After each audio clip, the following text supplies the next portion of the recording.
একটা ইলেকট্রিক পুরাতন আয়রন দিয়ে ইলেকট্রিক ছাড়া এবং ফ্রিতে আমি এখন একটি এই জামা কাপড়গুলো আমি ইস্ত্রি করব। আমি একটি শুধু আমরা এখানে গ্যাসের সাহায্যে আমরা একটা হিট দেব। হিট দেওয়ার পর আমরা এই জামা কাপড়গুলো ইস্ত্রি করব।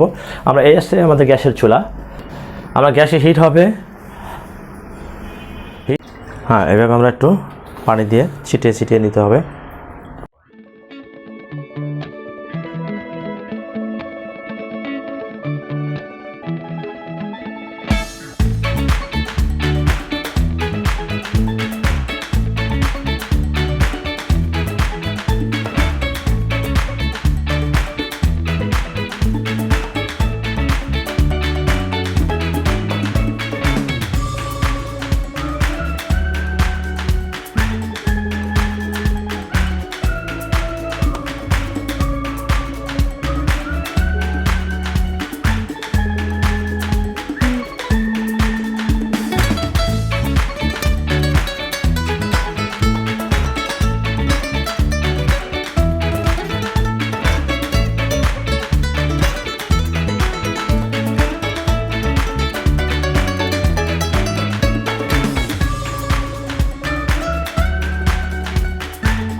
এই আয়রনটা কোথায় পাওয়া যাবে? এটা হচ্ছে ইলেকট্রিক যে পুরাতন ভাঙাড়ি দোকানে পাওয়া যায়। এখানে 150 বা 200 টাকা দাম এটা কিনতে পাওয়া যাবে। সেই ভাঙাড়ি দোকান থেকে আপনি 100 বা 200 টাকা দিয়ে এখানে যার কাছে যা নিতে পারে সেটা দিয়ে আপনি এটা কিনে নিয়ে আপনি ইস্ত্রি করতে পারবেন গ্যাসের চুলার সাহায্যে। হ্যালো ভিউয়ার্স, আমার ভিডিওটি যদি ভালো লেগে থাকে আপনারা অবশ্যই লাইক, শেয়ার এবং সাবস্ক্রাইব করে রাখবেন এবং বেল আইকনে অন করে রাখবেন এবং আমাদের ভিডিওগুলো সাথে সাথে আপনাদের কাছে পৌঁছে যাবে।